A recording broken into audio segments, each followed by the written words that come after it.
Welcome everyone to the January 21st, 2020 council meeting. I'd like to call the meeting to order at 7:05. All rise for the Pledge of Allegiance. The Pledge of Allegiance to the flag of the United States of America and to the republic for which it stands, one nation, under God, indivisible, with liberty and justice for all.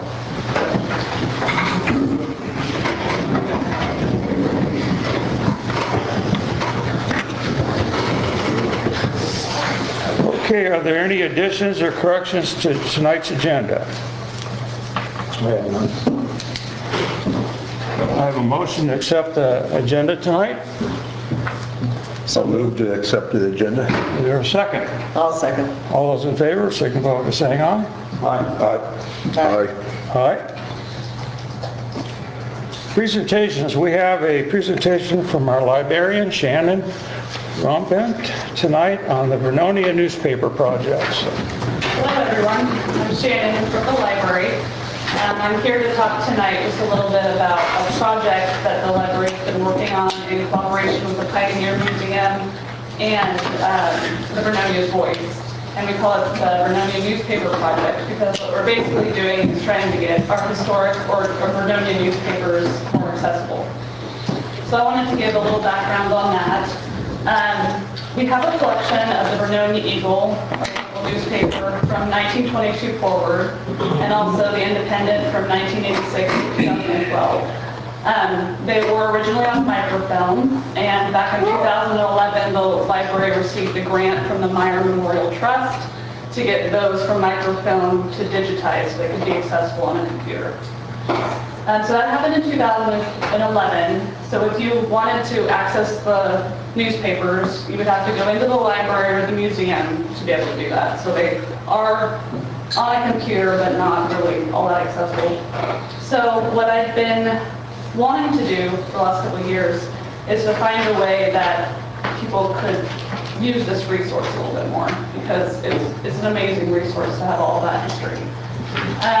So I was brainstorming ideas and talking with Ben Fosick here at the city about what's the best way to do that. And he said the best way to do that would just be put it online. So we're looking on different ways to put the newspapers online, and came up with the best option was to participate in the Oregon Digital Newspaper Project, which is ODNP. Its mission is committed to providing free online access to historic Oregon newspapers. And this is made possible with the support of federal and state grants, the U of O library, and through private donations. So you can see it's kind of supported through the University of Oregon. And the reason we chose this site is because of the features, which I'll show you on the screen here in a minute. That it's a one-time cost, so you pay per page to have it on there, but there's no more cost. The Vernonia's Voice is on there, and they're able to add content ongoing with no additional cost once we have the historic newspapers on there. And the quality, I mean, it's just got wonderful features. So what we have on there right now, through a couple of grants through the Columbia County Cultural Coalition and some local businesses, which I'll talk about in a minute, we have some of the Independent and then all of the Vernonia's Voice up until probably about 6 months ago. And those are all accessible online. And the reason we chose those to begin with is because they're called Born Digital.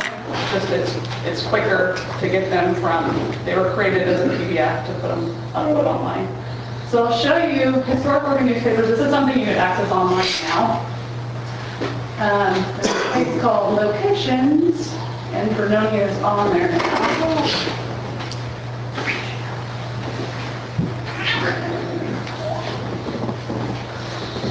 Not my computer, so I'm not quick to navigate it.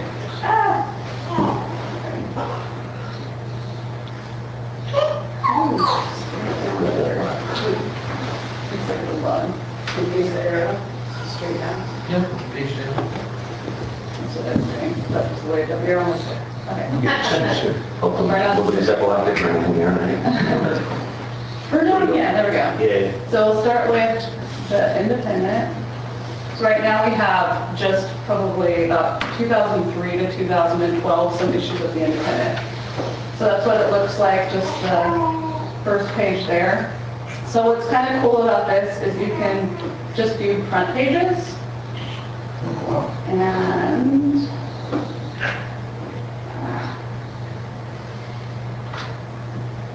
just using a mouse. And so I'll just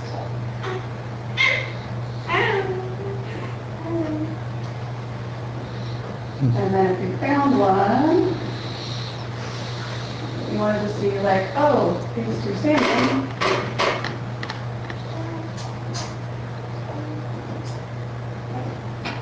Okay, so the thing about this is you can print them, you could clip articles out of it, you could print the whole PDF. I can show you how to zoom in and out, but I don't know that, not how you do that with this video. You can, yeah, just like that. We should be able to. Well, I was going to show you, kind of zoom in and out from different parts of the page. Are the old Eagles better too? The Eagles, they're in the background right now. They're not available yet, but we're starting to add those. So will they have the same kind of clarity? The quality, not quite, because they aren't born digital. They were from microfilm, so Right. they're readable. We're working through those right now, but it won't be as clear as. Oh, too bad. All right. Yeah, okay. Should be able to, yeah. Now. All right. I need some help for that.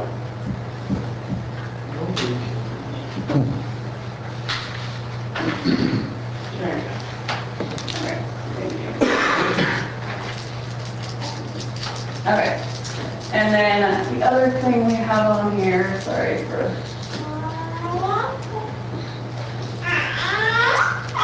Go back. I want to show you the Vernonia's voice as well.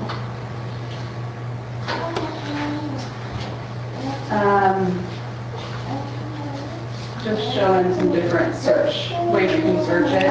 And if you have like an issue by date, you can go in here.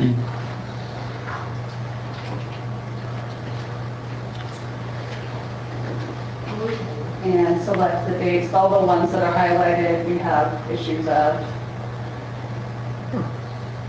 Very So, that shows, okay, That's easy. okay. So for example, if you knew your kid was on the page somewhere, and you wanted a picture and you knew the date, oh look, there's Jack Rombett in 2015. It's kind of neat having access to those more recent newspapers for that reason, just so it's all of our current information.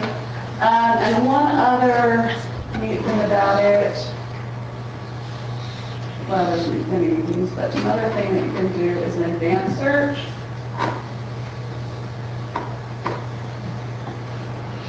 I might have a little trouble doing this on here, but so I might just tell you about it. You can search for multiple newspapers at once.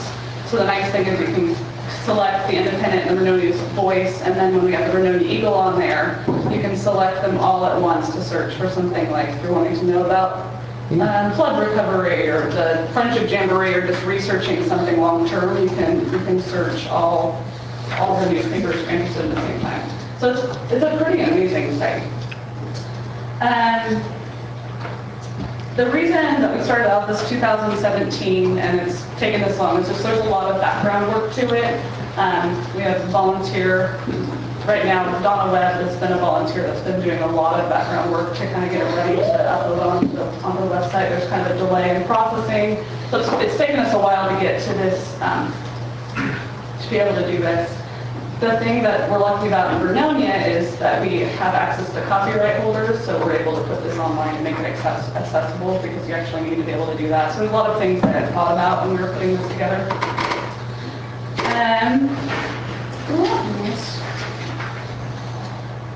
So I just wanted to recognize that we have had some sponsors for this project that made it so I could get it off the ground before I even saw the content. We had some donations from the Vernonia Pioneer Museum, RNS Market, Fall Creek Woodworking, Cedar Ridge Retreat, and Conference Center, and the Vernonia's Voice, just to help us get it started. We've had 2 grants from the Columbia County Cultural Coalition. And like I said, we have, from the Vernonia Eagle, we have 1939 to 1956 in the background, so that will be available soon. So we're starting to add more of the older content to the site. The tricky part about it is that the quality is not as good with some of them. We have to kind of sort through which ones we can put on and which ones we might have to go back and make some decisions about. So that's why that part's a little bit slower. But at this point, it's at the level where there's something to show. I wanted to make sure people knew that it was available, so you could at least search for the more recent newspapers on there, and then as more content's available, we'll start showing up. It is linked from our Vernonia library page to the city website. And we are looking to fully fund this with donations and grants because it is possible. There's some grants that are out there that are specifically for digital projects. Donations from businesses and individuals really helps to be able to speed up the process of getting more content on there. We're looking at, I'm going to be applying for a grant from the LSTA, which is Library Services and Technology Grant. That'll cover about $1,500. There's lots of little grants as we've been adding content to cover the funding. And we're finishing another grant cycle right now. The cost to get it on the website is 40 cents a page, so there is an expense to it. But the nice thing is that it's just a one-time expense. So we're looking at fundraising and between fundraising and grants, about $8,800 to finish up the project and get all of the content on the website. So the Friends of the Vernonia Library is acting as our fiscal sponsor, and they have a funding set aside for Vernonia Newspaper Project. They're a 501c3. So anybody that might be interested in donating to the project, you can donate directly to the Friends of the Library, and that money can go directly to this project. And we're also going to be interested in some volunteers as we're looking more into the Vernonia Eagle. It's a lot of repetitive computer work and a lot of attention to detail involved, but that's another thing we'll be looking for. But mostly I just wanted to let you know that this is starting, and we're going to be seeing more and more content soon. The Vernonia Eagle, I kind of expect to be up the portion of it in the next couple months. So, any questions? Do they already have the Eagle during the 60s or the 70s? Yes, And there's, the 50s? the Eagle runs about 1922 to the 70s, and then it switches over to a few short-run newspapers, which we also have the Vernonia News Weekly and the Vernonia Freedom, and then the Independent follows after that. And we have all of those. I also think it's a very, very cool project. Thank you for working on it. The history to me is pretty important. I'll probably be one of those going through a lot of those just to read some of the stuff. And you say you need 8,800 more to complete it. So how many? That's quite a few pages then. There's many, many years of content, yeah. So if you had the money tomorrow, how long would it take to finish the project? Just man hours. The most of it right now is not, where our funding is kind of matched how we've been able to process it. So we would need to get a few more volunteers and make some decisions about those earlier newspapers, like I said, that are not very clear. We might have to put bring some of the physical papers to University of Oregon. So I would say it's still a couple years out before we're finishing it up. Yeah, the Eagle is a little blurry. I've seen those micro films. And my other question is, what are you going to do with the microfilm? Are we going to hang on to those? We're still holding on to them. I don't have, and we still have all of the physical papers. Yeah, the .com in me worries about just going blank one day. And Yeah, we've got all of that still. Okay. Councilor Webb. So I love this project. It's very similar to some of the things I've participated in with, if anybody's familiar with Zooniverse, where you do identification of hard-to-read things. I suspect there's a lot of people around who would be interested in participating. I'd be interested in, maybe you're considering talking to school district, because there are kids who need volunteer hours. I love this process because if I'm wanting to do some research about things that are truly applicable to Vernonia, and I want to look at what's occurred in Vernonia, but also maybe some other small towns, this gives me the opportunity to click on wherever, Silverton or one of the other smaller towns, to do some comparisons, see if anybody else has had the same problem or done the same research or had the same type of project. So thank you for continuing this. I will be happy to donate, and we'll drop a check by. Thank you very much. And I'm happy to present in different organizations and groups. I've been wanting to wait until Eagle is on there just to be able to show what that content will look like, but I'm definitely planning on presenting. Excellent. Thank you, Shannon. Thank you. Okay, mayor's report. At this time, we'd like to announce the Citizens of the Month Award recipient. And Counselor Webb has taken on the duty for this month to select that citizen. And so I'd like to turn it over to Counselor Webb for this announcement. Good evening. The mayor came up with this idea last year, and then we decided to take turns for each month. And so I was thinking about, who would I ask to be the citizen of the month? And I was thinking about in our town, and we just heard a presentation and talks about having volunteers. Vernonia would exist without volunteers, but it wouldn't be the town that we know. And when I was thinking about that, I was like, okay, who am I going to think of? Because there's lots of volunteers. There's people in this room here who volunteer for things for long durations of time. But I was like, yeah, but who actually helps add some flavor and fun to our town? And it didn't take me long to think of a name. My selection is Nicole Lark.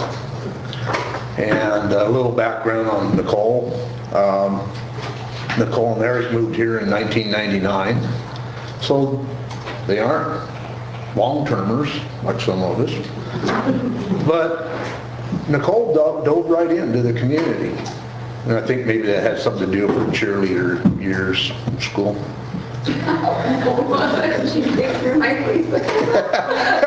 Yeah, we are friends on Facebook. And of course, I couldn't remember all the things that she's done, but her mark is on a lot of things in town. So, of course, I had to ask her to help fill in some of the blanks. But she was the Chamber of Commerce president, which I think kind of followed in behind my wife, I believe, or maybe just thereafter, which then has turned into Intercultural Society, which she's the president of. She's a Kiwanis Club board member, which I didn't know. And here's the one that takes dedication. She was a den mother for 6 years with the Boy Scouts of America. I have grandkids that come home after school to my house, and I can't imagine having a whole bunch of boys there all at once. But, so she's also was a member of the Economic Development Committee here in Vernonia, Lions Club. She went through the Ford Family Foundation Cohort 3 training. And another one where I definitely have seen her before, because I bought some of her cupcakes for the fundraising, was for the first robotics up at the high school, at the school. Some of the activities that we all benefit from, the Easter egg hunt, she's been active in. The Society Gala fundraiser, the 4th of July events, Halloween parade, and I had fun in that one this year myself. The Spirit of Christmas. I've seen her out there championing that, and also downtown holiday decorating. That's what makes Vernonia, Vernonia, is the volunteers, and she's one of many. It's hard to choose one, but we're going to be at this for a while, so hopefully we can get a lot of other people in there. But she stood out to me, and so my nomination for Citizen of the Month is Nicole Lark.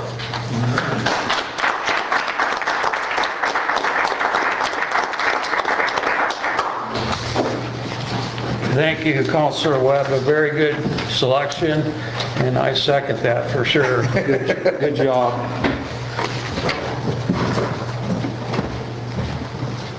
You getting the picture? For Scott. Yeah. I'd like to present you as Citizen of the Month of January, Nicole.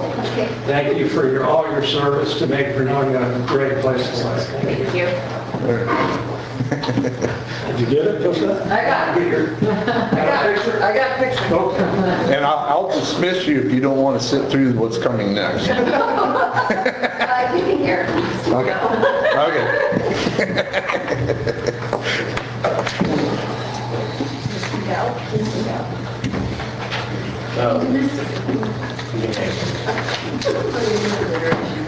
Right now. Are there any council or committee meeting reports? I have none. None? None yet. Tomorrow. Okay. I do not. I don't, I did go to the senior board meeting last week, and nothing more unusual out of the ordinary, but they had a really record month of earnings from the thrift store, $4,500 they made in the month of November, so really, really well done, and so that's being really well run. So went to the library board last week, and they elected 2 new board members and a chairman, chairperson. We're filling our positions because I'm no longer the secretary. There's a Right. board member that's the secretary. And then Shannon was going to come to the Lions meeting tonight and give her presentation, and unfortunately we both had a conflict of interest for there, so probably see you at the next Lions meeting. That's all I have. Are there any topics from the floor tonight? I have one that's actually for topics from the floor. Okay. Individuals wishing to address the council from the floor must fill out the required form and give it to the city recorder prior to the call to order. The city recorder will give the forms to the mayor for inclusion in the appropriate section of the meeting. If an individual is requesting information, the form will be given to the city staff, who will contact the individual within 2 business days. Persons addressing the council must state their name for the record. All remarks shall be directed to the entire city council. The council reserves the right to delay any action requested until they are fully informed on the matter. So tonight we have Stacy Foster. I'm Stacy Pelster, 58569 Elm Creek Road. Just very briefly, a year or 2 ago, I mentioned about request to look into the possibility that our town could do 2-hour or 4-hour parking on the main bridge street. And I've never heard any progress or any update happening with regards to anything about parking on the main street other than what proposals happening tonight. And I'm wondering if that is a consideration that might be looked at for the future. I know Josette did mention to me that there's tricky things with ODOT being a state highway piece, but there was a sign in 1947 in one of the pictures somebody posted about 2-hour parking on the street. So that said, it was there once upon a time on our state highway, and I'm wondering if we couldn't figure something out like that again. That's all. Thank you. Thank you, Stacy.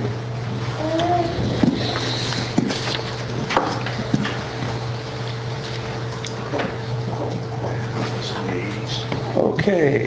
Skip Daniel, what's the name? Different than the park. Was it? No, it's not the sewer park. Oh. Oh,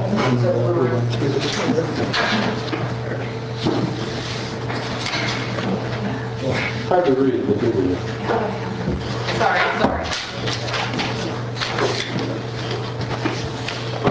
Okay, John Brewer. John Brewer, 857 Grant, wherever. Okay. Anyway, my question is about the buyout properties. I heard for a long time, when the city gets them back, we will work on a lease back. The city has them back. Well, so We don't formally have them back from the county in deed. We don't have them back from the county, like formally, we don't have the deeds yet. We're waiting for the county legal to give them to us in our but name. it's near the down right coming, correct? Yeah, we're waiting for county legal before we can engage with the people that want to lease them. Before we can engage with the people that want to lease them, that's what I'm waiting for, is to get them formally in our hand to have the deeds, because we, yeah, to be the owner. And we can't talk. No, we can talk. I know, I have your request. So the minute I have your property under the city of Vernonia, I'll be giving you the draft deed. I was just interested in how to work on the lease backs. You know, it started out under... I can't hear you. Me? I can't hear you. Oh, okay, good. I know problem. Power saw. Power saw, guys. Okay, well, you know, originally it started out with Mr. Hack's replacement, and it was, I had the lease in hand, it was $10 a year lease, pretty simple, straightforward. The last one I heard was not simple, it was not straightforward, and it was cost prohibitive. I guess what I want to know is which way are we going to proceed on that? We need to make it available or financially doable for the landowners. I see no need for any big fees on it, period. You're already covered up with your blanket liability. It's not going to save any money, the city any money, if I take over that one lot. I'm not going to change the premium, one I own it. You're already liable for the I don't know who pays property tax, I have no idea. Well, and then when you lease it, then you pay bare land tax. Pardon? The person leasing it would pay bare land tax. That's on fine, it. because that should be zero to nothing, because you can't do nothing with it. Yeah, I think it's like $29 a year. That's no problem, Yeah. that's great. But, you know, the insurance clause on that last one was just ridiculous, because I researched it well, and it's, you know, if you could include on your homeowners, you could do something, you can't. You can't include the lease property on your homeowners, you have to. Just make, you know, Well, hopefully, it's their decision, so Okay. I'll do whatever they say. okay, hopefully, we'll get something worked out that is compatible with everybody and get your free maintenance continued on your property.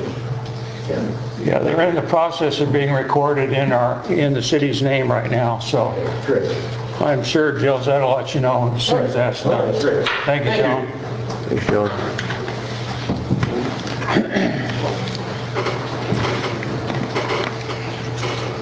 Okay, time for the public hearing.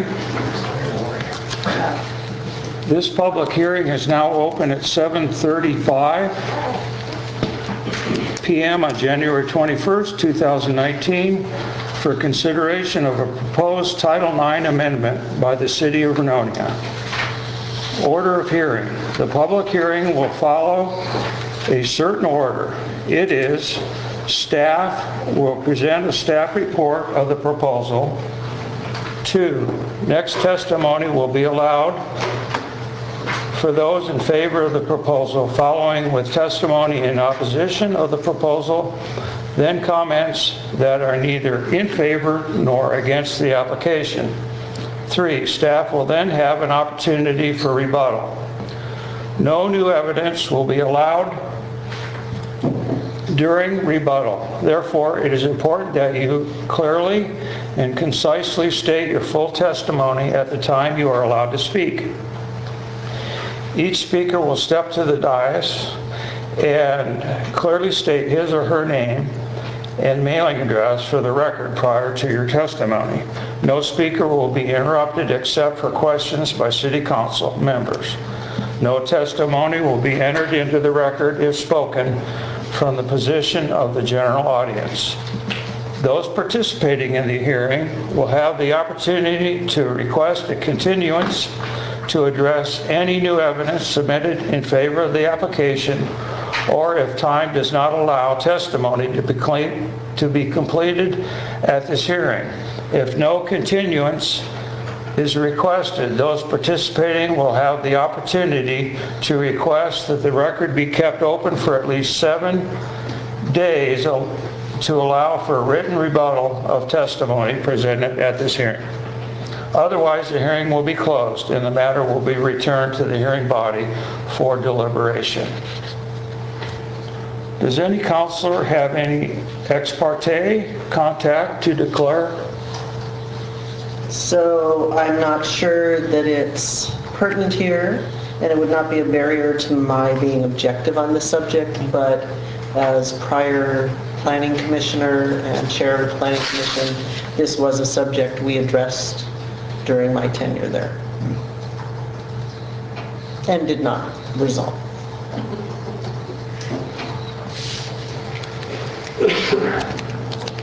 Was that the, So, pardon me, was that the last time we did the, so it's different from this time? Yes. Yes. Different subject matters, more specifically, yeah. Yeah. okay. Does any member of the hearing body have a conflict of interest to declare? Does anyone want to challenge a counselor's right to consider this application? The staff will now submit a report. Thank you, Mayor, fellow council members. Matt Street presenting tonight for staff. We have a PowerPoint presentation that first slide looks dark, but it's not really that dark, so we should be able to read it okay. The item before you tonight proposes 2 basic code text changes. The first one addresses a very specific downtown parking issue, which we'll talk about. And the second one is to address state mandated changes to the accessory dwelling unit provisions in our code. We'll talk about each of those separately. So I wanted to start tonight with some background. This code amendment is not trying to tackle a larger issue of parking that was mentioned before by Chair Wagner. This is not a large issue. This is addressing a very small and very specific issue. What this is addressing is specifically buildings in the downtown area that have no ability to provide parking. You can see the orange square there is highlighting one of the buildings that we've been addressing lately, and that building has no way to address parking because the footprint of the actual parcel is the footprint of the building. And so there is no place they could possibly provide parking on site. Now they could have gotten the parcel somewhere else in the downtown area and used that for parking, but this is going to address those kinds of situations when they come up. So we are not proposing a wholesale change to the downtown parking requirements, and we are not proposing to eliminate any downtown parking. We're not proposing that everybody in the downtown pay into a fund. That was addressed previously and didn't fly, didn't stick. That's not what we're proposing tonight. We're going to go into great detail on what exactly we're proposing tonight, so hopefully we make that clear for everybody. So by way of explaining this issue, I thought it would be easier to take an example, a very hypothetical example in our downtown. And so what you see up here is 791 Bridge Street. You're probably very familiar with it. It's right across the street there from True Value and across the other street from Subway. There's an image of the building right there that's currently there today.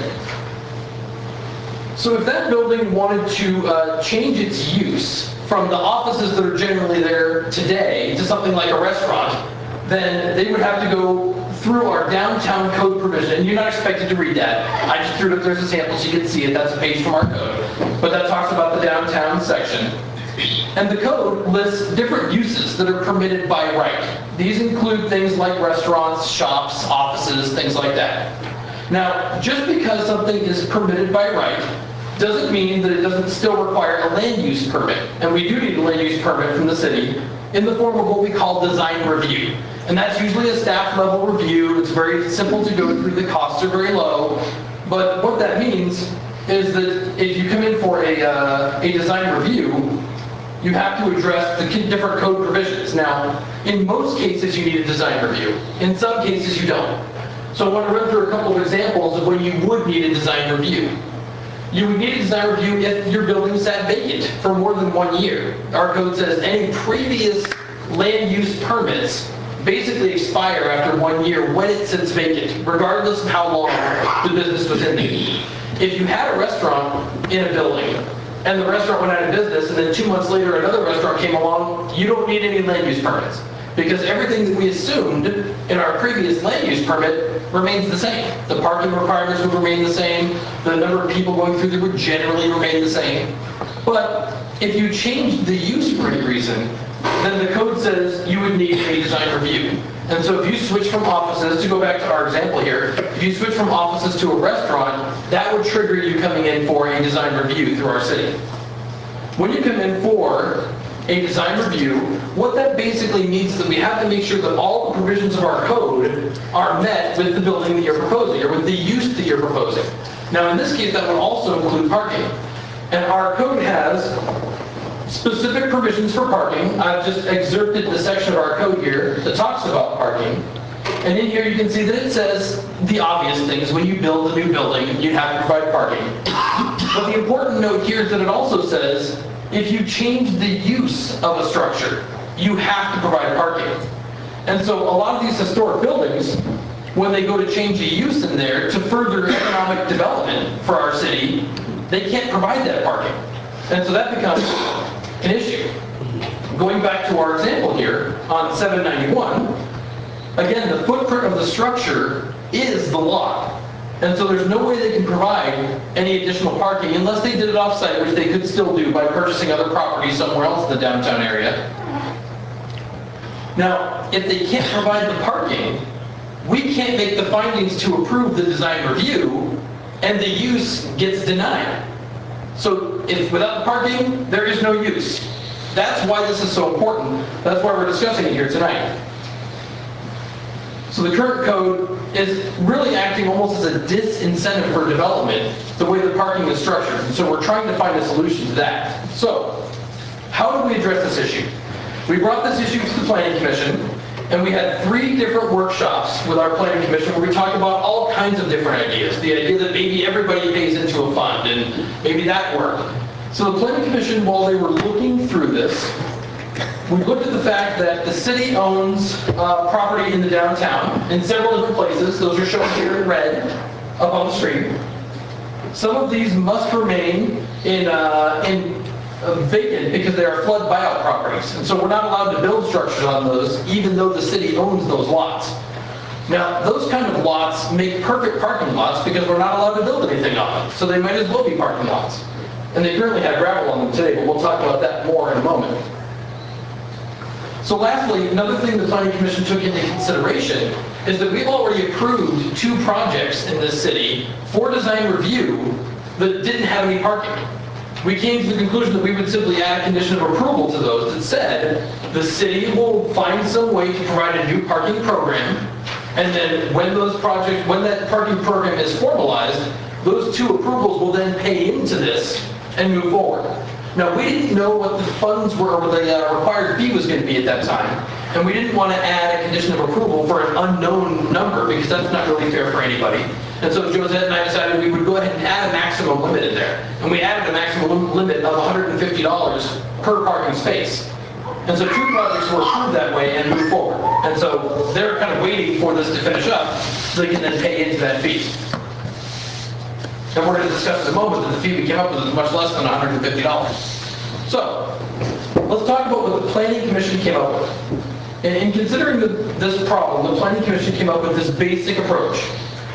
We have the first line, we wanted to create a voluntary fee that they could enter into that would waive parking requirements for them in the downtown area only. Again, this is voluntary. We're not forcing anybody into this. If they want to pay this fee, then they can waive the parking requirements and not worry about it. If they don't want to voluntarily enter into this fee, they could live with a denial on their design review, or they could buy property somewhere else in the downtown area and put that into parking. Those are basically the options. But it's not required, it's voluntary. We would also take and waive the standards that are required in our code for city lots. Our code has requirements for parking areas. They have to be paved, things like that, striped, all those kind of things. The lots we're looking at using, and we're going to go into detail on those lots here in a moment, the lots we're thinking about using are already set up for parking in that they are gravel, but we couldn't pave them, and we don't think striping is going to be needed for those, and so we wouldn't meet our own standards under the current code. So one of the things we wanted to add in there was a waiver of any municipal parking lots. They didn't have to meet those standards. The next thing the Planning Commission made very clear was they wanted the fee to be as low as possible. And so that went into the Nexus study that we'll talk about in a moment as well. But we tried to keep all the different requirements of that lot as low as we possibly could. Lastly, the city would establish a new voluntary downtown parking fee. And that's what we're here discussing with you tonight. And that would end up creating municipal parking lots. And so let's talk about those a little bit more. Working with Ruben, the city attorney, we created what's called a Nexus fee analysis. That's a big fancy term for basically we wanted to figure out what would be needed in a parking lot, remembering that they wanted to keep the fee as low as possible, the Planning Commission. So we took the bare minimum of what would be needed, threw it all in a pot, and then found costs for them and divided it all out to figure out what the fee would be. But that helps us create a nexus from the fee to what was actually paid for by the fee. And that's why we did that study. The study assumes that the city would begin with these two parking lots you see here with stars on them. Now, those lots already exist. One of them was already paved and striped. The other lot worked out well because it's already in use today. People use that lot all the time, especially during the Jamboree. That lot fills up pretty quick. So it made a nice beginning part for our study because they already existed and they were already fairly improved. The study assumed a 10-year horizon. It assumed a number of different costs that included things like new signage on the streets to direct people to where these municipal parking lots were, some minimal signage on the parking lot itself. We factored in resurfacing those at least one time during that 10-year provision. Again, with just gravel. We're not going to pave it. That wasn't part of the provision. We factored in some cleaning and some general maintenance costs that the city would do, but we didn't factor in striping or new wheel stops or any other improvements like that. We didn't think those were even necessary in order to meet the Planning Commission's desired super low fee. So the study determined that the fee would be $83 per parking space per year. And that's dividing out all those costs and amortizing them all over a 10-year period. Now, as those fees come in, we can then use those funds to do the improvements that we listed in here. But what's super key to this conversation, what we need to mention right away, is that that lot is ready to use today. Without the signs, without any outlay of capital funding, you can use those parking lots. So we don't have to wait for everybody to pay into this fee and then figure out where that money's going to go to open the lots and do any ribbon cuttings. They're already there, they're already being used. So that's what made it a good location for us to move forward with. The second overarching issue we're dealing with here tonight in our code change is a legislative matter that happened. House Bill 2001 came down and said that anybody who had accessory dwelling unit provisions in their code, which we do, had to basically cross a few things off the list. Most cities out there said that if you had an accessory dwelling unit, the owner who owned it had to either occupy the accessory dwelling unit or the main house. And that we had that on our books as well. That is a requirement in our code. Most other cities also had a requirement that said, if you're going to build an accessory dwelling unit, you have to have at least one more parking space on your property, because obviously somebody who's going to be living there will be driving a car. And so most cities had that, but the state says in their infinite wisdom that we can't have those anymore, and so they're requiring us to strike both of those from our provisions. Now, a lot of the provisions of House Bill 2001 were tied to populations, and they applied to a lot of cities who were over 2,500 people. We're not over that threshold, but these two provisions do apply to every single city in the state regardless. And so we had no choice but to address that with this change as well. Now, moving on to criteria. In order to support the project here tonight, we have to establish that these amendments meet certain criteria. Those come from our code. Those include criteria from Chapter 9 for code text amendments. That includes the fact that we have to meet some procedures as well. And these changes have to be consistent with the Vernonia Comprehensive Plan. So we're going to walk through some of those as quickly as I can tonight, just the key ones. I didn't want to hit every single one of them. But the code specifies that the amendments that we're making have to be sure they don't have any negative impacts to a number of different categories. Those included categories such as traffic, utilities, and the economic status of the city. The list is bigger than that, but those were some of them. In our staff report, we outlined that we feel this project has no detrimental effects to any one of those categories. And we've gone into great detail in the staff report on what those were. I'm going to save the audience from going into each one of them right now, but they're in your staff report. Next, our code specifies that any amendment has to be clear on what the demonstrated need is. And for this project, that was fairly straightforward. The demonstrated need is simple on our parking changes because, as we already said, buildings who have no place to park are essentially doomed to not build out unless we make this change and provide some release valve to address the parking situation. Regarding the ADU changes, those were state mandated, and so the need was very clear on that as well. Next, the code specifies that we have to make sure that we're addressing all of the state's goals. And here in the state of Oregon, the state's goals, the planning goals, are implemented through our comprehensive plan. And so as long as we're meeting our comprehensive plan, we're meeting the state goals. And so in our staff report, we outlined very specifically how we meet both the state goals and how we meet our comprehensive plan. So all those details are provided in the staff report, but we felt the project met all of those. Last, we get to choose from one of four. Our code says you have to meet one of these 4 items in order to move forward with a code text change. And those include either correcting an error, implementing some kind of plan, whether it's mandated by state law, or last, if the city council deems that it was an appropriate code text change.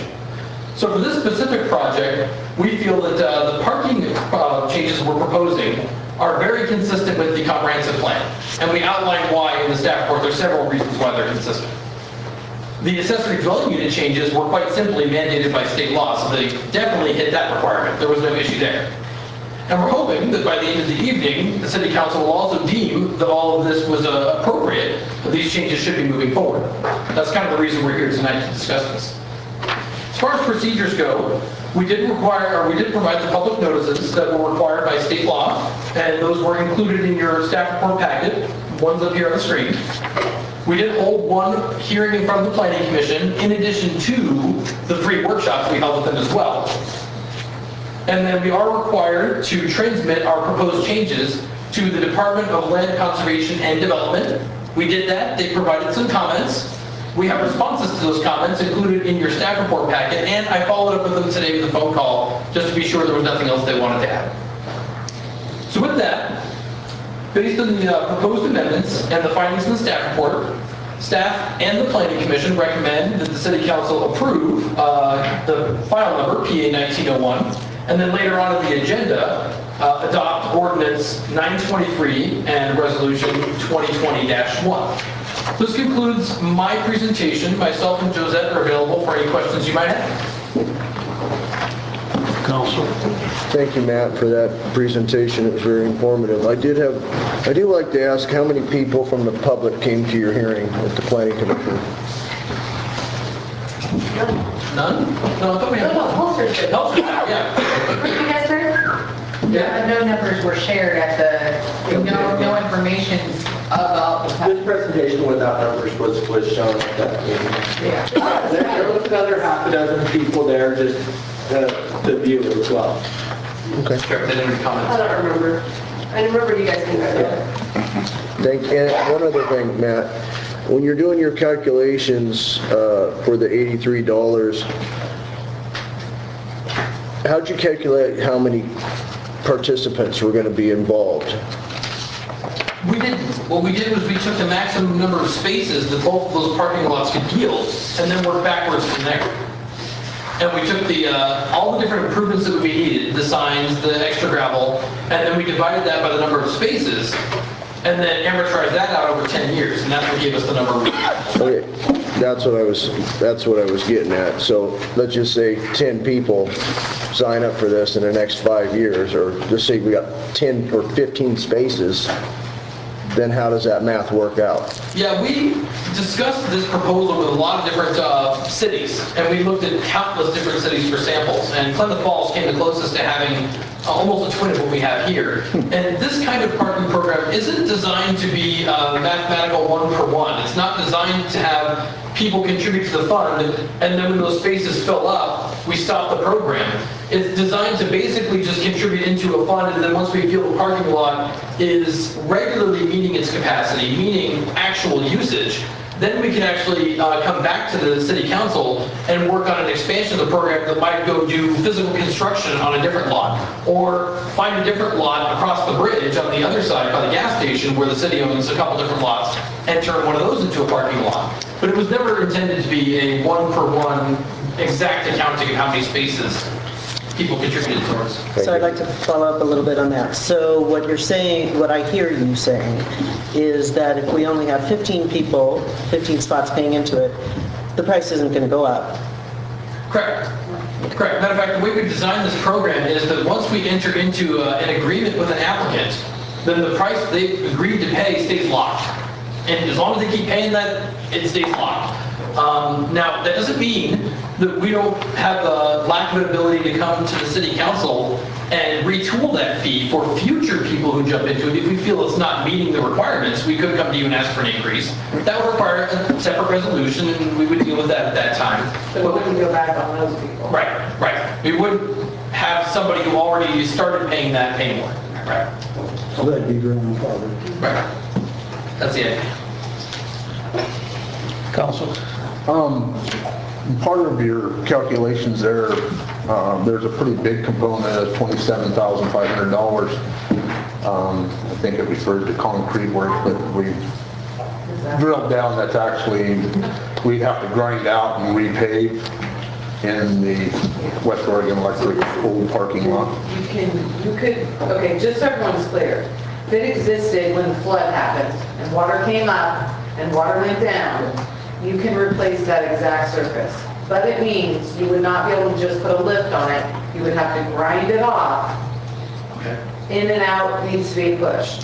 So this, usually it's $3 a square foot for paving. So the $2, and this is my understanding, the $2 would be the grinding per square foot, and $3 would be lift. You can put back over it. Well, the assumption I used in here was that we would remove all that, whatever was there, concrete or asphalt, and then replace it with just gravel, because I was under the understanding, based on FEMA, that it had to be... Well, it's in the AE. Okay.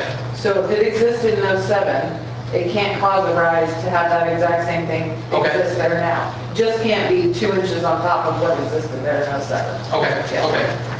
Well, if we need to look into that cost and retool this a I little bit, we think can certainly it's do that. very close to grinding it and putting a lift back on. Got it. My only contention on that is though, for a low-use parking lot, your turnaround isn't going to be 10 years. You're not going to do that every 10 years, probably going to be like 30 years. So that's maybe what we need to, that would... Well, I included plenty of footnotes in the study that said where I was getting the data from, and they said that even a gravel lot over a 10-year period would need re-graveled at that point, and that's basically where I plugged that in. Well, I personally have a gravel driveway and a gravel parking area, and I just put my first rock on it last year, and that was about 20 years in, so rock gets messed up. Nothing that a little greater work, especially where the city would have the ability to refresh the, but yeah, you'll need some over time. And 10 years, you're probably going to end up like one load a year, just kind of dressing it up every year. Man, what's the population of Vernonia now? 21. So this study is done on a projection of 2,500. No, that's a requirement, that if you have No, over that's different. 25. Yeah, that's for the accessory dwelling units. And Oh, yeah, the Yeah, ADUs. once we go over 2,500, there's a number of different requirements that Right. we would have to go in and change in our codes to meet state standards, but we don't have to right now, and so we haven't addressed any of them. Yeah. Well, I read that Laura Brule from the Land Use Transportation Board, she kind of recommended that we adopt this Yeah, or something. for future. say something. He can't see you. You're in the blind spot. I hate him. Go ahead, Tom. So, I don't even know where to start. So, question. I looked through the fees. You've got rates here for your public works foreman to do work at a rate of $40 per hour. Is that the loaded rate, fully loaded rate? And it's not for the foreman. Okay, well, it says foreman. I know, but So $40 an hour, what is that expected to be in 10 years? I'm just yeah, trying... we didn't go there. Right, I'm just trying to confirm that this rate that's being proposed is taking some risks. And I did have a question about what cleaning is, because you've got cleaning 6 hours a year. That's less than once a month. And what does cleaning mean? We assume that just meant general trash pickup in the area, and Once every 2.25 months. Is that reasonable? it was more of an as-needed basis. It was tough to say they would pull up there and in 15 minutes pick up some trash and then drive away. We didn't want to say 15 minutes twice a week for a month. Then it got a bit unwieldy. No, and I understand, but I'm thinking that 6 hours a year for 10 years is a little shy of what I would expect would be a reasonable amount of time that city staff, if city staff are responsible for periodically swinging by, making sure there's not a lot of trash. I mean, think about how much trash we have now. And if they are responsible for actually picking it up, I don't know if they do that at Mini Mart lot yet, but if they're actually responsible for picking it up, I just don't see 6 hours a year being anywhere close to Yeah. being... The timing's probably not, Susan, but the $40 an hour, typically the most time you spend cleaning up city properties is the warmer months, when those are seasonal. Right. So they're typically not a person with full benefits, they're seasonal Okay. hourly employees, so maybe, I get what you're saying, you could make it a lot more money. I just want to You're make... just hoping people put their trash in the can. Yes, You know. but in the reality, when you've got a lot of people running through town and hopefully Yeah. utilizing these lots, Yeah. not that I want them to be making a mess, but I'm hoping there are a lot of people using those lots, and Yeah. that's kind of a given. So that number could be low in reality. Right. Question, new business fee, or when they get a business license. If they come in, and these questions are kind of not necessarily in order. If they come in mid-year, so somebody leaves, somebody comes in, is the new business going to be charged the full license fee, or is it going to be prorated? We hadn't sorted out that level of detail yet. Okay. What are they currently? Well, so this, correct me if I'm wrong, was that there was a lot of meetings where you can I speak? There. Yes. There were several meetings that we discussed this, so correct me if I'm wrong, but it's not, the parking fee is not the business license fee. It's just that when we do the business licenses for the ones who pay the fee, that's when it triggers us to charge it. Right. The way business licenses work, we're doing it based on, it's not the fiscal year, it's a year from when they purchase it. Or if they're like a quick construction company, they can just buy one for 6 months. Okay, so we're not on a calendar fiscal year for the No. business licenses. Okay. No, the spreadsheet's a mile long with all different dates on it. Yeah. Okay, And there's just some one, details we're still sorting through. We don't have the account created yet or know what even kind of an account it would be, but we're gonna sit down with Angie and figure those things out if it was passed by the city council. We didn't want to spin our wheels before that. okay, hang on. Any other questions? If you could hold a Okay. moment, please. One of the reasons and let me first say, thank you to the Planning Commission, having been on the receiving end of this. I truly appreciate the work that's been put into this. It's a lot of work, and I think it's an incredibly well-formulated discussion on it. one of the things that I didn't see here, and I don't know whose job it is to do, but this came to me from a citizen who owns a business downtown, who does have their own parking, but also counts on street parking for people who drive by as they're driving through town, go, hey, look, cool shop, think I'll stop.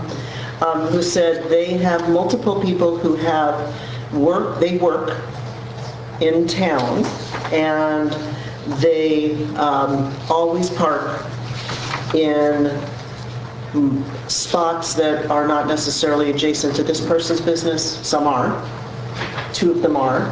And then 2 of them, one's across the street, one's across the street the other direction, every day that these employees of these businesses work.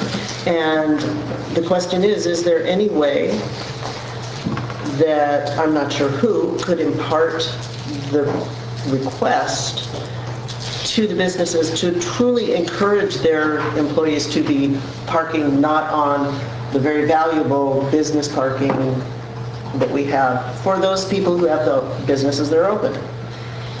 And not just, well, I'm not parking in front of my business, I'm parking in front of somebody else's business, but I don't really care about that because people can still come into my restaurant or whatever. So it was asked they did pose that to me, and I am passing it on. I'm not sure how that gets passed on to the businesses, or if it does. Well, we had this discussion with another counselor, Sorry. that there isn't really any leverage. Aside from telling your employees, you will park over here because people are coming into our business and we want easy access for the customer, there's not really any leverage. We did not open the can of worms with ODOT for a 2 or 4 or 15-minute loading zone before you guys direct us to, because as you know, when we open the can of worms with ODOT, sometimes we get consequences we didn't intend to get, so we weren't going to go do that again, like the lovely stop sign at the intersection. Yes, I understand. And then if we did do a 2 or 4 hour, there's some logistical concerns with that on who enforces that. And then if you have in place hoping people will be on their honor system, would they really not park there, or would they wait to get fixed? So we did have all those conversations, but we kind of wanted council direction on if you'd like us to go further with talking about a time limit. And then if we had a fully functioning chamber like a lot of small towns have, that would be something maybe discussed at like a chamber where the businesses agree, hey, let's have our employees park 1 block back, let's give the tourists the visibility of our businesses, right? Mm-hmm. We don't have that kind of business community connectivity currently. And I am very well aware of that can of worms conundrum, and I would rather not go down that road, personally. I mean, I can find other towns that have it and see how they did it, maybe before we contact the thought and get... Yeah. I haven't found ones that have it currently. I've driven 47 because I have family that lives all the way down 47, and there's no town that has a time limit unless it's actually a loading zone by or a fire department or something like that. I haven't seen one. If someone wants to tell me one, I'll go drive by and call them. So they don't have ones they have them on the side streets on 3rd and stuff in the Lindsay part that's just revamped, but not on the highway. May I comment? Mayor has to. Well, we're just going to have council direct to staff, and then we're coming to you pretty quick. So if someone does know one, I can look into it with time limits. And get the backside story before we start talking or asking questions. I do not want you to feel like this was any kind of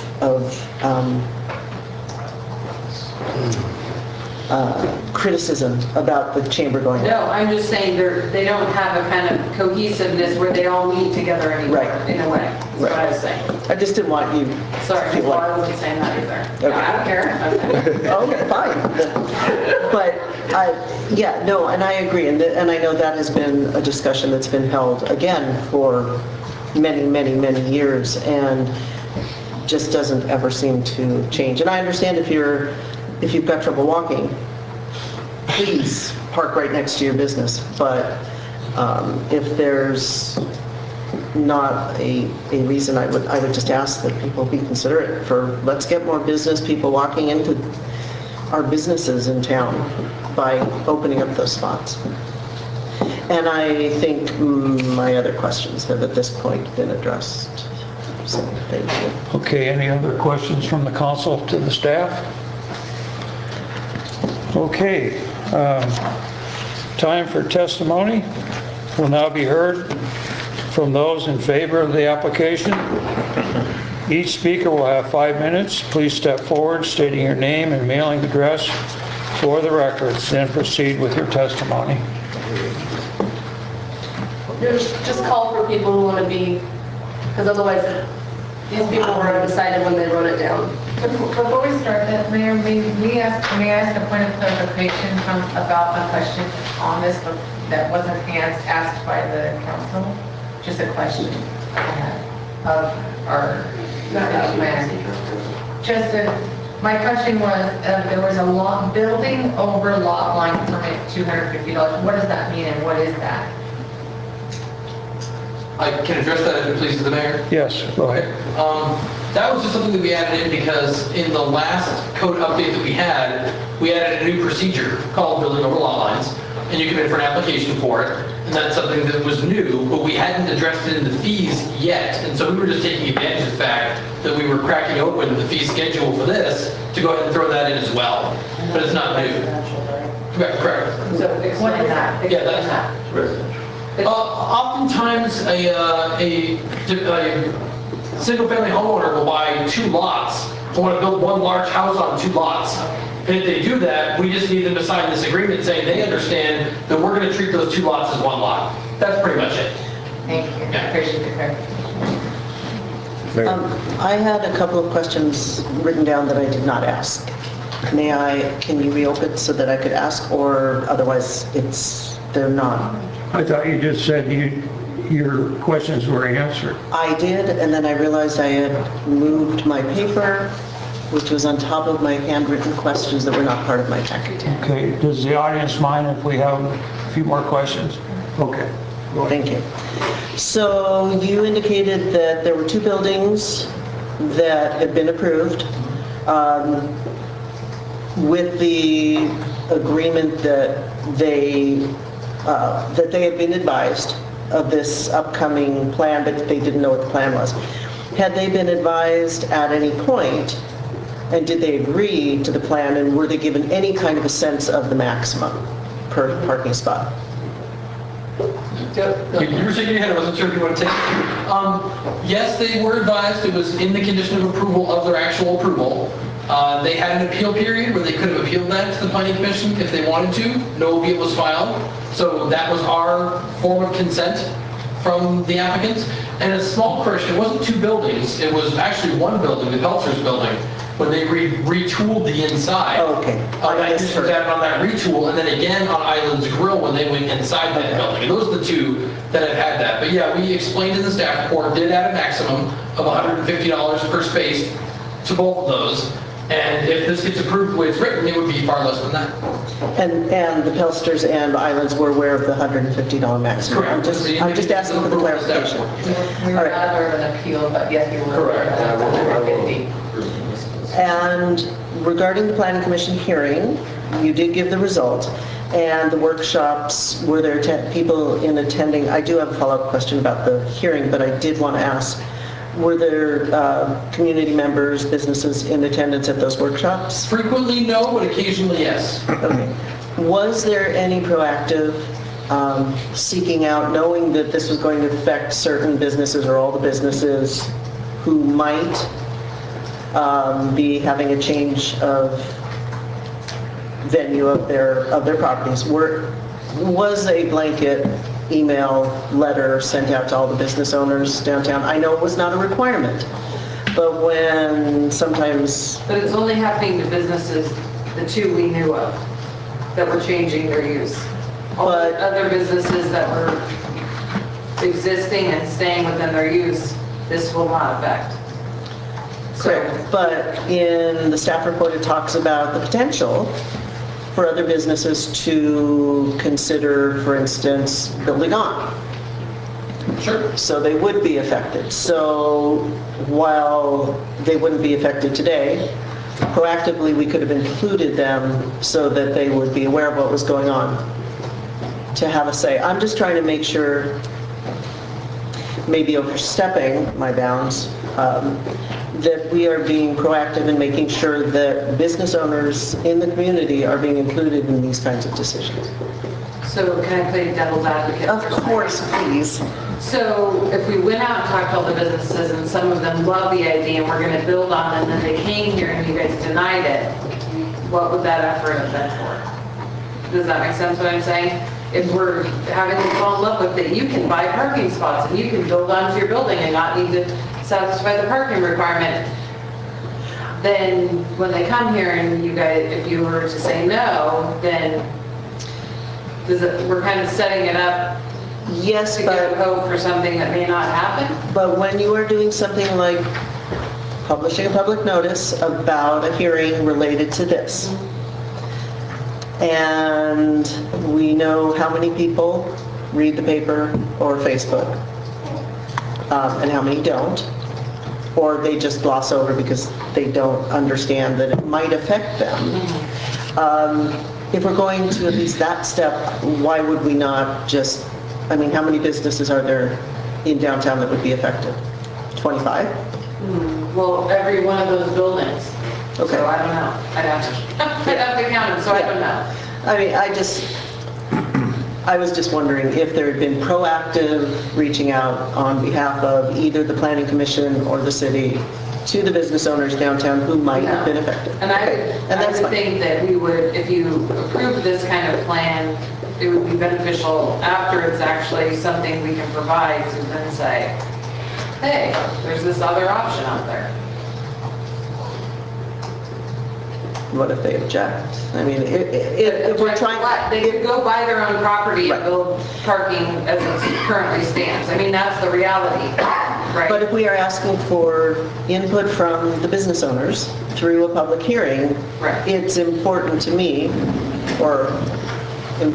that they are at least truly made aware of their opportunity to say something.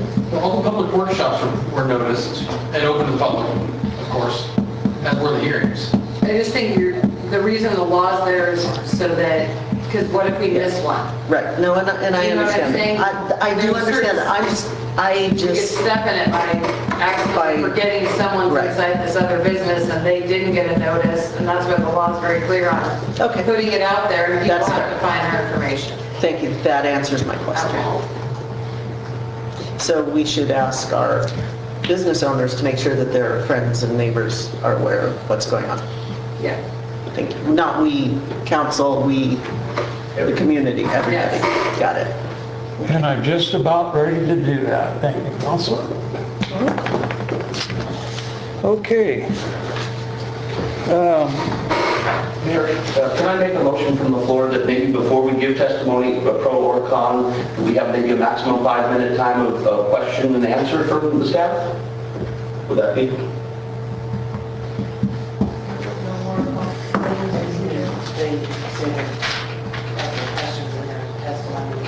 It may change where our testimony. Well, procedurally speaking, the mayor can direct staff to answer questions. Staff isn't obligated to answer questions from the audience unless directed so by the city council. Well, I'd like to just make that motion if we could have full time, maximum 5 minutes maybe to have question and answer so we know. Well, you can address the staff in your testimony. and then they address them through the No, council. what he's saying is we may have. Question answer period, yeah. We have some questions prior, he has some questions prior to people giving pros or cons that perhaps we could get answered first. In the state of Oregon, the process is set up so that the people from the audience give testimony for a certain number of minutes, and then if they ask questions during that, you can ask us to respond to it, which we respond to the city council. But the procedures are set up specifically to avoid a question and answer debate that would go back and forth, because that tends to last well into the evening and doesn't protect everybody's interest. And that's why the process is set up to give 5 minutes of testimony and then answer questions if the council directs us to. Sure. And then my motion was only for 5 minutes too, for clarity too. If you decide not to, that's fine, we can do it then. We're going to stick to the public hearing agenda. Thank you. Protocol. So at this time, are there any public members that are in favor of this application and want to state their testimony? Okay. In favor? In favor, sure. Ben Pelster, 585-69 Pebble Creek Road. Generally speaking, I very much am in favor of the parking solutions, if you know what I mean. I think it's important to develop our downtown businesses. A lot of times people have heard of the broken window effect, and I kind of think that bringing our downtown up is kind of like the reverse of the broken window effect, the fixed window effect. So I'm very much in favor of that. I do have one point that I would like to bring up. It seems like from a cost-benefit analysis of the Maple Street lot, we have a lot of money in that little tiny square up top, when the square footage of the bottom where it's already gravel is quite a bit less. And we could get that fee, just going off of the fee schedule that we have, we could get that fee conceivably from $84 down to well below $20 per spot, just by eliminating that concrete section up above. Additionally, if we did end up filling that lot, there is the lot next to the mini mart, which the city owns, which is, I believe, in a very similar state of repair. Also, I know that we, as the public, didn't get to chime in on some of the other questions. When it comes to the cleaning fee, if I'm not mistaken, but the city's already taking care of those lots. They're already picking, if somebody were to drop some garbage out of their vehicle, that the city is already kind of on the hook for cleaning that up. So an additional 6 hours, which is something on top of that, if that makes sense, in my mind. Also, in essence, there's also nothing that's really changing, in the sense that, to the best of my knowledge, if I were to park my vehicle in that lot today, the city wouldn't call somebody to tow it off. It's more or less is a public parking lot at the moment, both that one and the Mart. And the last thing I would like to kind of think out loud as far as the cost benefit of tearing up or grinding the concrete out on that little small section.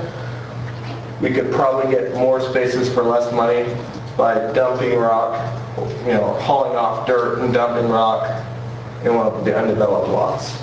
There's 2 other lots there that are just dirt at the moment. I don't know if FEMA would require it to haul off dirt before dumping rock or not. Yeah. But I imagine that would be a cheaper savings. So anyway, and again, I almost hate to say this last bit. So I do have a City of Vernonia business license, but it's not because I rent out spaces in a building in downtown. It's not because I fix it up, it's because I do electrical work in town. When I go for that business license for Mr. Electric, there's nothing in that business license that's going to trigger me to buy parking spaces. I actually don't have a business license as a landlord. So on the conditional use permit, if I pay the first year, there is nothing that will trigger me paying any subsequent years, because I don't have a business license as the owner of a rented out building. Does that make sense? Yeah. So I almost hate bringing that point up because it's kind of like, saying, hey. Yeah, we know. Exactly. But I also, I want to bounce it. The fact is, if it was $20 a space or $15 a space a year, I might just come in and pay it just to be a good citizen, if you know what I mean. If $84 a year and I'm required to have 4 parking spots and it's a $400 chunk every year or a $358 chunk, I might forget to come down and volunteer that money. So, there we go. Thanks, man. Thank you, Ben. Are there any others in favor? Well, I'm in favor. Name Dr. Joseph Dalbeck, proud business owner here in Vernonia. Address 1950 Nickerson Avenue, Vernonia. I'm in favor of making improvements to our town, having adequate parking when we can, and moving our business, our community forward so that we can have more businesses want to move here and make it a much more livable place for all of us. I did have a question about, so some of the fees for these spots, are they going to be shared prices, or is that that each one will have to, each business will have to come up with their own, so if that 83, can there be a couple businesses that share that spot, like on-street parking is shared parking today too? Is that something I can get an answer? You can address that. Yeah, did you want to include the testimony from him first and then have me answer questions? Oh, Sure. I mean, whichever we want. Yeah. We'll save your questions for that. Oh, sure. And what else I was going to say there? Well, and maybe just for a point of reference, the gravel lot, maybe in the study, they looked at gravel lots that were being used all the time.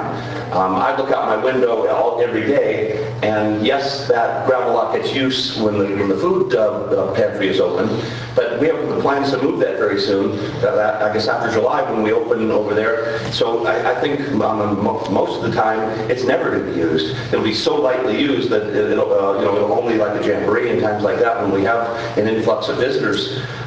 People won't park there and shop far away or walk a couple blocks to shop someplace. That'll probably even be less to maintain that. And the same thing, I see the guys out there, Tim, and that are out there cleaning all the time, and they're very conscientious guys that if they see stuff, they're picking it up already. So I don't think, especially if it's not being used, I think the cost might be lower for all those things. So thank you. I guess that ends my testimony. Would you like to answer that, Matt? Sure. The way this is structured is intended to specifically avoid having to say, this parking space here, space number 1 is this person's, and space number 2 is this person's, and it's intended to avoid that, so you couldn't have a sharing of parking spaces. The whole idea is that everybody's kind of throwing money into a hat, and that's going to general maintenance of the lot. That's kind of the way it's structured. So, what was the other one? Well, I guess that ends my questions too, then, unless I think of something else. Thank you very much. Thank you, Mr. Ahmed. Any others in favor? Okay. Any opposed? Okay. I didn't see the other comment. Stacy Pelster, 58569 Harold Creek Road. I opposed my husband.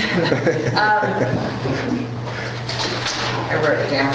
Okay, so yes, I'm not a business owner, I'm a building owner.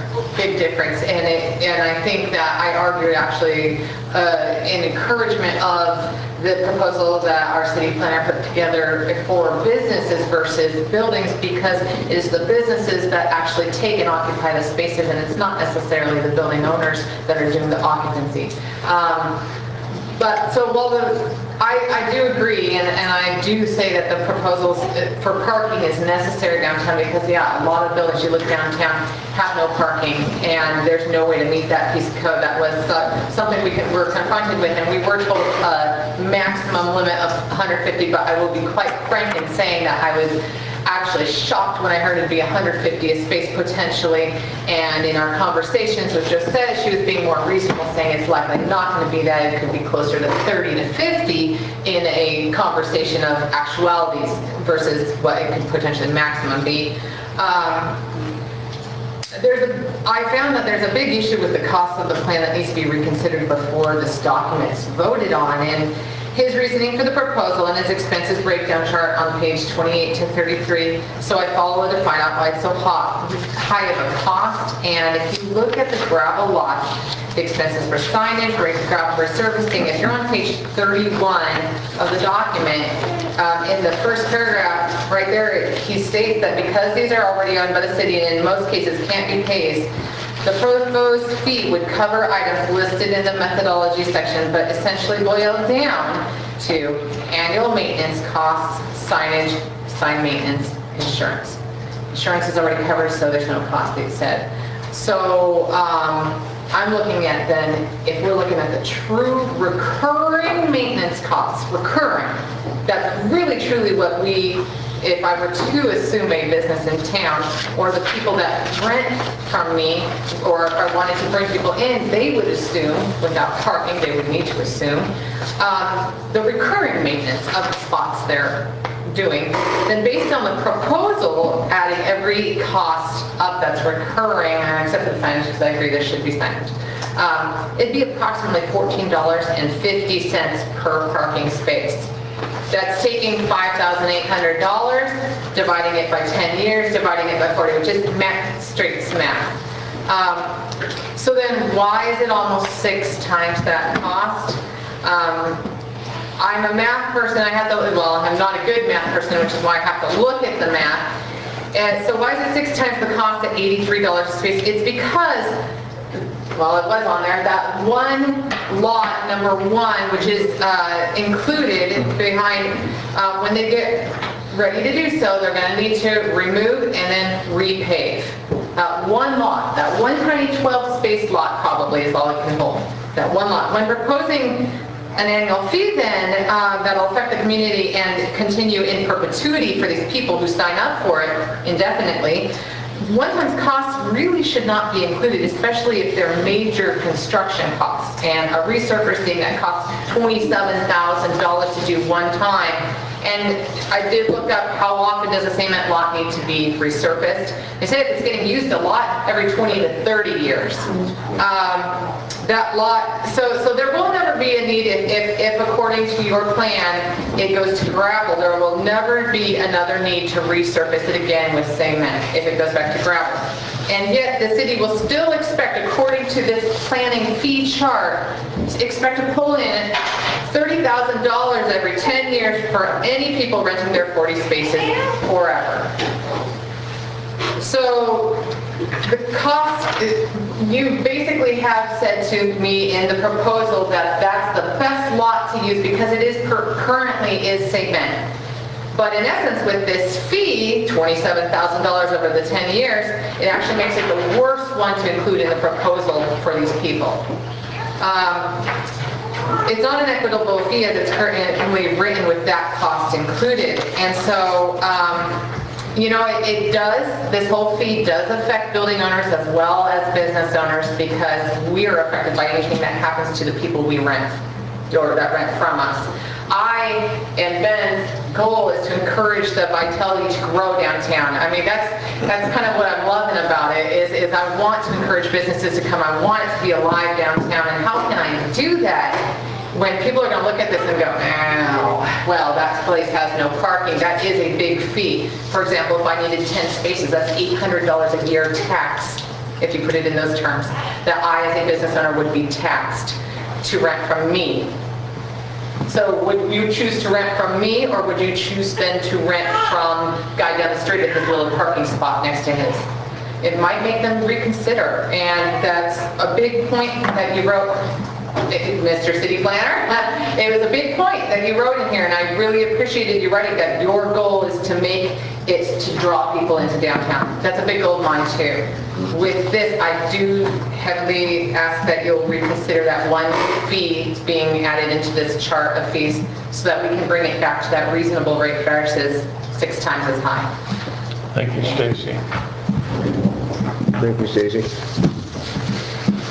Okay, any others? Can we clarify something? I keep hearing concrete. It's asphalt. Pavement, asphalt, concrete, sorry. I just want to clarify to everybody, it's asphalt. Yes. Okay. Go ahead, sorry. Any other people opposed? After going to meeting, ask a question, give us clarification. 10 Ernie Smith, 1025 4th Avenue, also 733 Bridge Street, got the pub. So, I heard about this, I heard about it a long time ago when it was first brought up, but then I didn't hear about it again until I happened to see Stacy's post. And so I want to clarify again. So this affects just the new, well, that's great for me because I don't want to have to pay all those fees. But I still look at my neighbors and what they're having to put up with, or take care of. In listening to your proposal or your presentation here, you guys talked about the gravel and the replacement of it in 10 years. Unless there's another flood, with the amount of use that gravel gets, it's not going to need to be replaced probably in our lifetime because there's no driving on it. It's not compacted. Unless there's something to bring dirt and mud into it, that gravel will sit there, and the biggest thing you'll have to do is pull a couple weeds. That's, any of you, and you guys have worked in the industry, you know that I'm right about that. Yeah, I don't know. Unless there's something that brings mud into it, the gravel stays there. Then this money that's raised, and Stacy's point about how much that is above what the actual need is this money going to have a tag on it that says it can't be used for anything but parking? Because the last thing we want to see is what goes on in our government on a regular basis is fees for everything and never gets used for what it's intended to. Not this government. Okay. Speaking of other government. And local governments are just, and a lot, sometimes are just as bad as the big government. Oh, and then another comment that was brought up a couple of different times was that, if somebody that's doing this wants to go buy property and do that, let's face it, there is no property to buy to put a parking lot in. And the ones that are available for parking lots are, would be an empty city or an empty lot that is zoned for residential, because there's no commercial property in town. So to even bring that up is a waste of our time. No, it's not. You could demolish an old building and put in a parking lot. Gravel. Buildings are technically. Okay, so I'll go back to my original statement. That was a total waste of time to bring it up, because nobody's going to tear down the building and put it in the market. No, I mean a building next door is what I'm saying. Just because it's not vacant land now doesn't, that's what people do in other towns. Someone may buy a building that's about to fall down and put a parking lot there. Okay. You've got a very small area with a very small business strip.